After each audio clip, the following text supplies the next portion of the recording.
What's up, everyone? Thank you for tuning in. I wanted to give my review of one of my favorite books during my learning journey, which is Linux Basic for Hackers by Occupy the Web. Uh, it really goes in depth about how Linux is not just an operating system for a hacker, it is the primary weapon. Occupy the Web's Linux Basic for Hackers is a definitive guide to mastering the environment. Today, we're breaking down the five most critical takeaways that move you from a casual user to a command line powerhouse.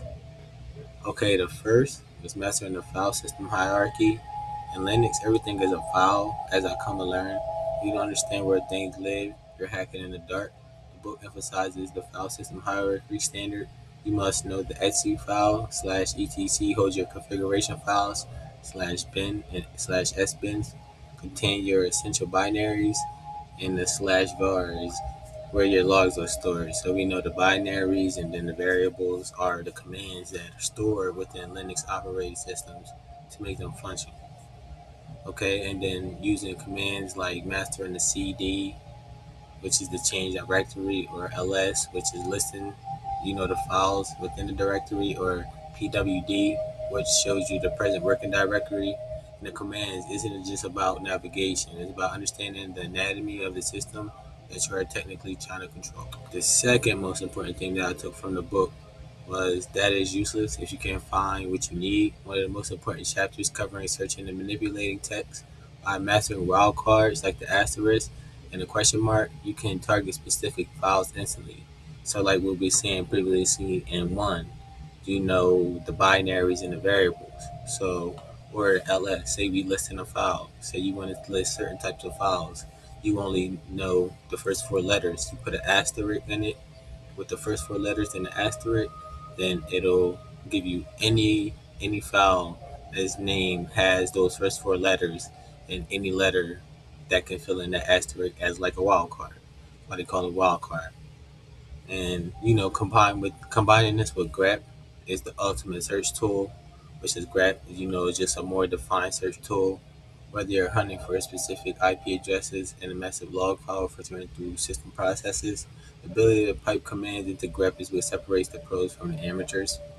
Because it's just the speed it takes you to get to where you need to go. You know what I mean? So that's number two. For number three, permission control, privilege escalation. Security is built on permissions, and hacking is often the art of bypassing them.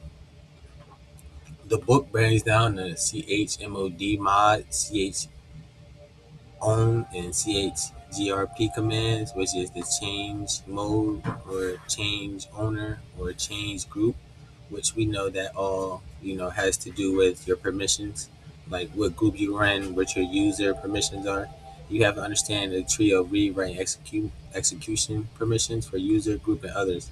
More importantly, it introduces the concept of root user and SUID bit. Understanding how a file can be executed with the permissions of an owner is fundamental building block for privilege escalation.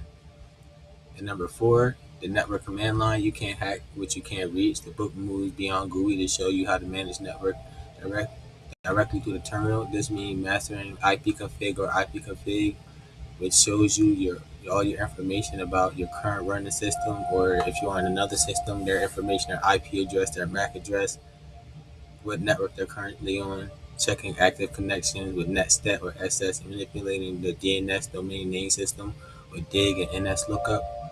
Understand how to change your IP address or your mask or MAC address in the first step of maintaining anonymity and reaching your target. And number five, scripting with the bash shell terminal. A hacker who doesn't automate is a hacker who wastes time.